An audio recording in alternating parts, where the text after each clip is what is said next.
संकट, समस्याएं, कठिनाइयां, ये तो हर एक के जीवन में आते हैं। अधिकतर बार ऐसा होता है कि मनुष्य के जीवन में जब कोई संकट आता है तो वो वहीं भयभीत हो जाता है, चिंतित हो जाता है, निराश हो जाता है। किंतु यदि मैं आपको सत्य बताऊं तो हमारे व्यक्तित्व के विकास के लिए, हमें लक्ष्य तक पहुंचाने के लिए ये संकट, ये समस्याएं, ये अत्यंत महत्वपूर्ण है। और इसका उदाहरण मैं नहीं, अपितु प्रकृति स्वयं देगी। अब स्वयं कभी धरती माता को देख लीजिए। धरती माता सूर्य का ताप सहती है, क्यों? ताकि धरती पर जो जल है वो वाष्प बनकर ऊपर जाए, मेघ बने और धरती पर पुनः एक बार वर्षा करे, नया जीवन दान दे। वही बात कीजिए पतझड़ की तो वृक्ष को देखिए। पतझड़ की इस ऋतु में सारे पत्ते झड़ जाते हैं, तत्पश्चात उस वृक्ष पे होता है नवनिर्माण, नए पत्ते आते हैं, वो वृक्ष पुनः खिल उठता है, लहलहा उठता है। ऐसे ही आपके जीवन में संकट, कठिनाइयां, समस्याएं ये तो आते ही रहेंगे। आपको इससे भयभीत नहीं होना है, पीछे नहीं हटना है, निराश नहीं होना है, अपितु डट कर साहस के साथ उसका सामना करना। ये करना आप सीख जाएंगे तो आप स्वयं देखेंगे कि यही संकट, यही समस्याएं, यही कठिनाइयां आपको बल प्रदान करें। आइए और मेरे साथ प्रेम से कहिए राधे राधे। कई बार मनुष्य अतीत को देखता है, आज अहंकार में भर जाता है। कभी वर्तमान को देखता है, भविष्य के विषय में सोचता है, मद में चूर हो जाता है। क्यों नहीं समझ पाता एक सरल सी बात? ये सृष्टि जो है, ये सृष्टि एक चक्र है जो बार बार आपको दोहराएगी, कठिन से कठिन परीक्षाओं पे आपको उतारेगी, जिस पर आपको उत्तीर्ण होना ही है। जो कल था वो आज नहीं है, ये सभी को ज्ञात है। जो आज है वो कदाचित कल नहीं होगा, ये भी आपको मानना होगा। एक मुस्कुराहट के साथ आपको शांत रहना है और कभी भी इस मन में अहंकार उत्पन्न होने नहीं देना है। बनिए उस हिमखंड की भांति। कदाचित वो इसलिए इतना ठंडा रहता है क्योंकि उसे ज्ञात है वो कल जल के रूप में था, आज बर्फ के रूप में तो है, किंतु कल पुनः वो जल के रूप में ही जाएगा। स्वयं को शांत रखें। कदाचित आज आप सफलता के शिखर पे हो, कदाचित ना। आपको हर एक दिन अवश्य देखना है, बस निरंतर प्रयास करते रहिए, हर परिस्थिति के लिए सज्ज रहिए और इसे संतुलन मिला है। आपका कल हो आज या कल, आपके अच्छे दिन हो या बुरे दिन, सब पवित्र हो जाएंगे। तो आइए और मेरे साथ प्रेम से कहिए राधे राधे। कुछ पाते हैं, कुछ खोते भी, कुछ स्वप्न साकार होते हैं, कुछ लक्ष्य अधूरे भी छूट जाते हैं। जीवन में ये होता ही है, हर एक के जीवन में होता है। किंतु जब भी हम किसी से मिलते हैं, हम कौन सी बातें करते हैं? हम उसी की बात करते हैं जो हमने खोया है। स्वयं भी दुखी होते हैं, सामने वाले के मन को भी दुखी कर जाते हैं। इससे कुछ विपरीत करने का प्रयास कीजिए, सकारात्मक बनने का प्रयास कीजिए। ध्यान उसी पर दीजिए, स्मरण केवल उसे ही कीजिए, महत्व उसी को दीजिए जो आपके पास है। जो आपके पास नहीं, उसकी आस में त्रास क्यों सहना? उसी की गिनती कीजिए जो आपके पास आज यहां वर्तमान में है। जैसे मैं कंस मामा की गिनती नहीं करता जिन्होंने मेरा बालपन झंझोड़ा, मैं गिनती करता हूं यशोदा मैया की, मेरे बलराम दाऊ की, मेरी राधे की, जिन्होंने मेरा जीवन संजोया। आप भी यही कीजिए और मेरे साथ प्रेम से कहिए राधे राधे। हम मनुष्य कितने विचित्र होते हैं। जब भूल हमसे होती है तब हम चाहते हैं समझौता। यही भूल किसी और से हो तो हम चाहते हैं न्याय। क्यों? एक ही परिस्थिति में दोहरा व्यवहार किस लिए? देखिए, यदि समझौता, न्याय, प्रतिकार या प्रतिघात के स्थान पर हम केवल प्रेम से भर दें, तो ना हमें समझौते की आवश्यकता होगी, ना न्याय की आकांक्षा होगी। क्योंकि मनुष्य समझौता या न्याय केवल तभी चाहता है जब कुछ लेना चाहता है, किंतु प्रेम में तो सब कुछ अर्पण कर दिया जाता है। स्मरण रखिएगा, सबसे बड़ा समझौता और सबसे बड़ा न्याय केवल प्रेम ही है। तो आइए और इसी प्रेम के साथ कहिए, राधे राधे। सोच, ये सोच सच बनकर सामने आती है, ये कठोर सत्य है।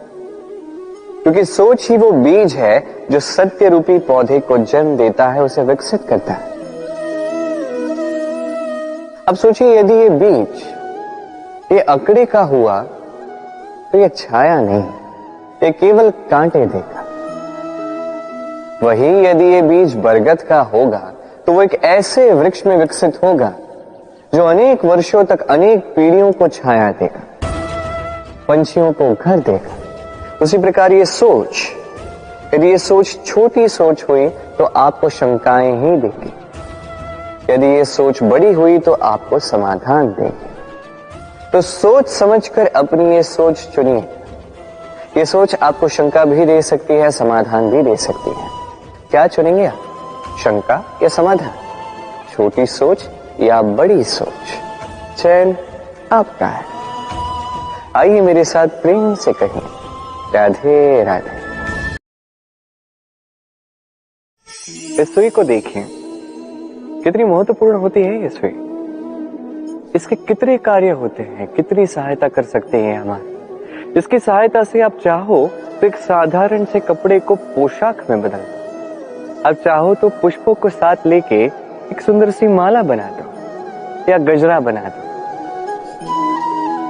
इसकी सहायता से आप घर को भी सजा सकते हैं। यह अत्यंत महत्वपूर्ण होती है। किंतु सोचिए, यदि इस सुई में ये छेद ही ना हो या इसके साथ ये धागा ही ना हो, तो क्या तब भी ये इतनी ही महत्वपूर्ण रहेगी? कदापि नहीं।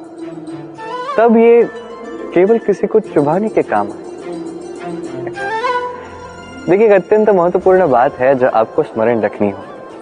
कोई भी वस्तु अकेली महत्वहीन होती है, किसी के साथ से उसका सम्मान बढ़ता है, उसका महत्व बढ़ता है। और यही मनुष्यों के लिए भी है। यदि आप आगे बढ़ रहे हैं और अकेले आगे बढ़ रहे हैं, तो आप जो कुछ भी कर लीजिए, आपको वो प्रेम, वो सम्मान, वो संबल नहीं मिलेगा।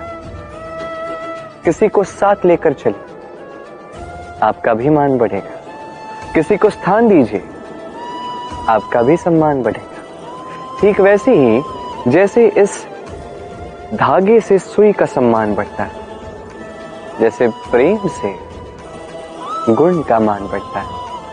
तो आइए और इसी प्रेम के साथ कहिए, राधे राधे।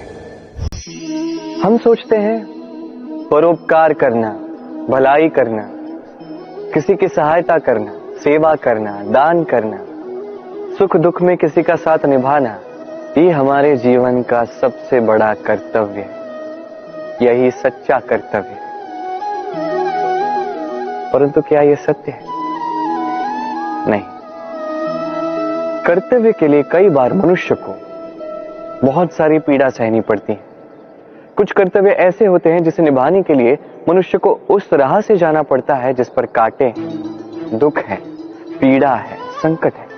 उसे पार करके तब जाके वो अपने कर्तव्यों को पूर्ण कर पाता है।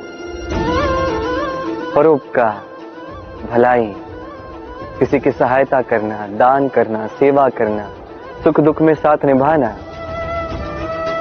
ये कर्तव्य नहीं है, ये तो आनंद है।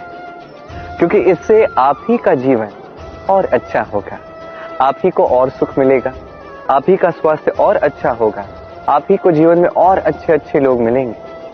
और सबसे अधिक यदि ये कुछ बढ़ाता है तो वो है प्रेम। तो इसे कर्तव्य मत समझिए, ये तो बस वो मार्ग है जिस पर अग्रसर होके आप अपने जीवन को अत्यंत सुंदर बना सकते हैं। तो आप यही कीजिए और मेरे साथ प्रेम से कहिए, राधे राधे। यदा यदा हि धर्मस्य ग्लानिर्भवति भारत अभ्युत्थानम् अधर्मस्य तदात्मानं सृजाम्यहम्।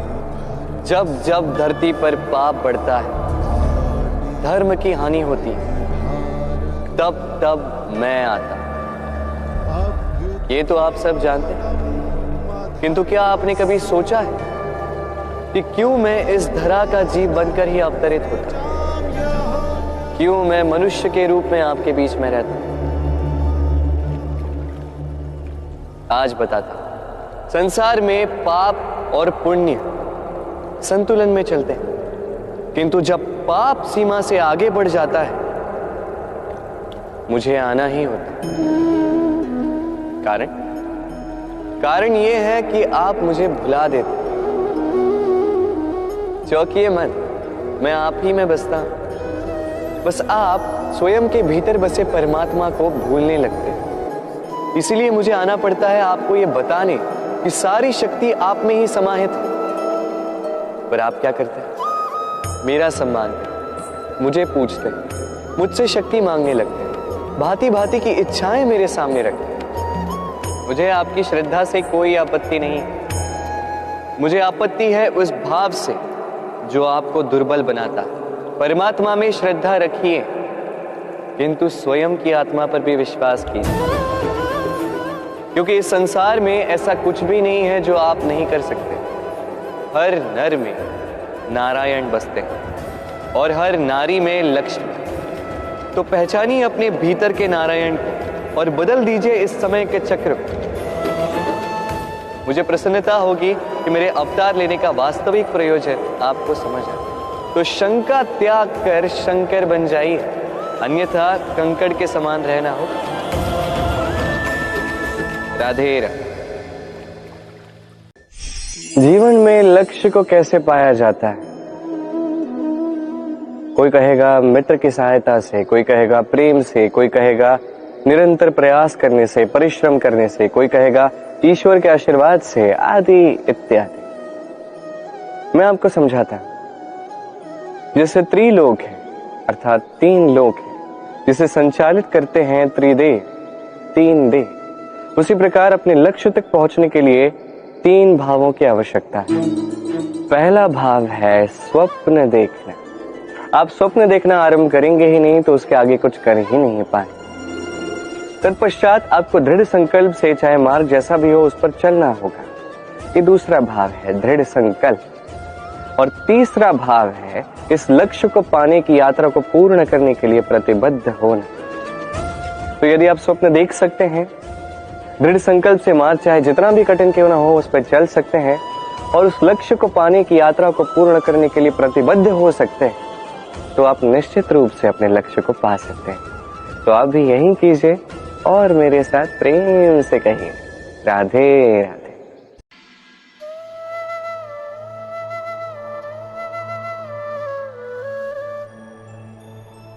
मनुष्य की सोच संसार का सबसे गहन या कहो सबसे कठिन भाव है।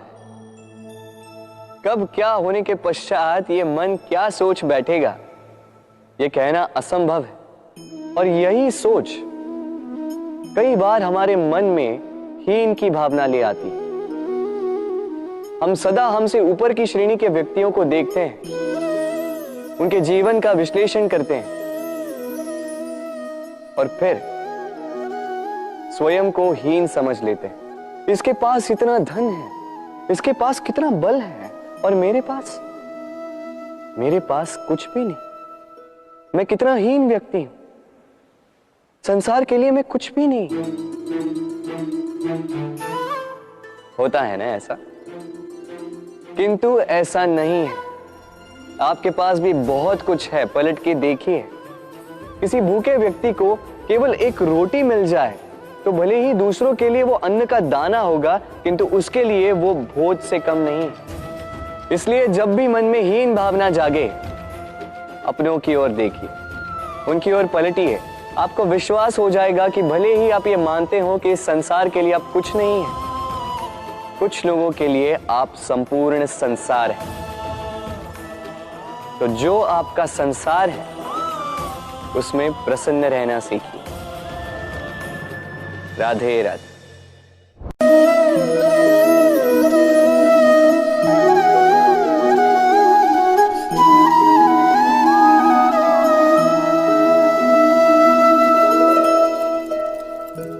जब किसी व्यक्ति को किसी घटना में अन्याय का अनुभव होता है तो वो घटना उसके अंतर को झकझोर देती है। समस्त जगत उसे अपना शत्रु प्रतीत होता है। अन्याय लगने वाली घटना जितनी बड़ी होती है, मनुष्य का हृदय भी उतना ही अधिक विरोध करता है। उस घटना के उत्तर में वो न्याय मांगता है, और ये योग्य भी है। वास्तव में समाज में किसी भी प्रकार का अन्याय व्यक्ति की आस्था और विश्वास का नाश है। किंतु ये न्याय क्या है? न्याय का अर्थ क्या है? अन्याय करने वाले को अपने कार्य पर पश्चाताप हो और अन्याय भुगतने वाले के मन में फिर से विश्वास जगे समाज के प्रति। इतना ही अर्थ है ना न्याय का। किंतु जिसके हृदय में धर्म नहीं होता, वो न्याय को छोड़कर वैर और प्रतिशोध को अपनाता है। हिंसा के बदले प्रतिहिंसा की भावना लेकर चलता है। स्वयं भोगी हुई पीड़ा से कहीं अधिक पीड़ा देने का प्रयत्न करता है, और इस मार्ग पर चलते अन्याय को भुगतने वाला स्वयं अन्याय करने लगता है। शीघ्र ही वो अपराधी बन जाता है। अर्थात न्याय और प्रतिशोध के बीच बहुत कम अंतर होता है, और इसी अंतर का नाम है धर्म। क्या ये सत्य नहीं? स्वयं विचार कीजिए। कहते हैं जीवन में कुछ भी प्रारंभ करने के लिए स्वप्न देखना आवश्यक है, और ये 100% सत्य भी है। परंतु कुछ लोग स्वप्न देखना आरंभ तो करते हैं, तत्पश्चात रुकते ही नहीं। स्वप्न देखते ही जाते हैं, सोचते ही जाते हैं, कर्म करते ही नहीं। ऐसे समय आपको स्वयं को जगाना होगा, स्वयं से कहना होगा कि अब उठ के कर्म करने का समय आ गया है। क्योंकि आप अत्यधिक विचार ही करते रहेंगे, स्वप्न ही देखते जाएंगे, तो उठ के कुछ कर ही नहीं पाएंगे। आप बस एक कार्य कीजिए, उठ के कर्म करना आरंभ कर दीजिए। तत्पश्चात धीरे धीरे सोचते हुए अपने कर्मों को दिशा भी दीजिए और उचित गति भी दीजिए, क्योंकि यही सफलता का मूल मंत्र है। ना केवल कर्म करना बिना सोचे समझे, ना केवल सोचना बिना कर्म किए। सफलता का मूल मंत्र इस संतुलन में। तो यही कीजिए, सफलता को प्राप्त कीजिए, और मेरे साथ प्रेम से कहिए, राधे राधे। प्रकृति, नियति कभी किसी के साथ पक्षपात नहीं करती। हर एक को जीवन देती है, समान अवसर देती है। निर्भर उस व्यक्ति की प्रकृति पर करता है कि वो उसका किस प्रकार लाभ उठाता है।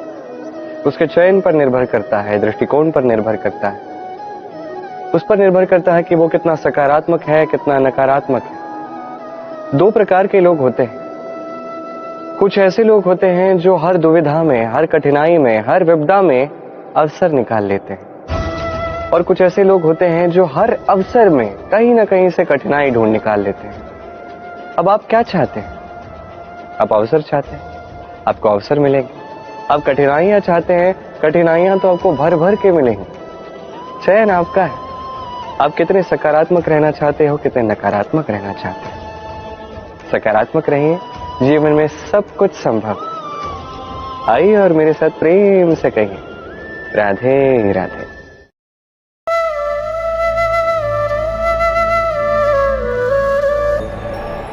जब से जीव अस्तित्व में आए तब से एक और शब्द अस्तित्व में आया, संघर्ष। जन्म लेते ही व्यक्ति को जीवन जीने के लिए संघर्ष करना पड़ता। कभी अपने लक्ष्य को प्राप्त करने के लिए संघर्ष करता है, तो कभी जो प्राप्त किया है उसे बचाने के लिए संघर्ष करता है। किंतु सबका एक उल्हाना होता है कि संघर्ष करते समय कष्ट बहुत होता है। अब योद्धा है तो प्रहार तो सहने पड़ेंगे। तैरना सीखना है तो जल में प्रवेश करना होगा। उन्हीं के पाव में छाले पड़ते हैं जो नित चलते हैं, और जो चलते हैं वो अपने लक्ष्य तक अवश्य पहुंचते हैं। इसलिए स्मरण रखिएगा, जीवन तभी तक है जब तक कर्म करोगे। तो संघर्ष करते रहिए, कष्ट को भूल जाइए और मेरे साथ प्रेम से कहिए, राधे।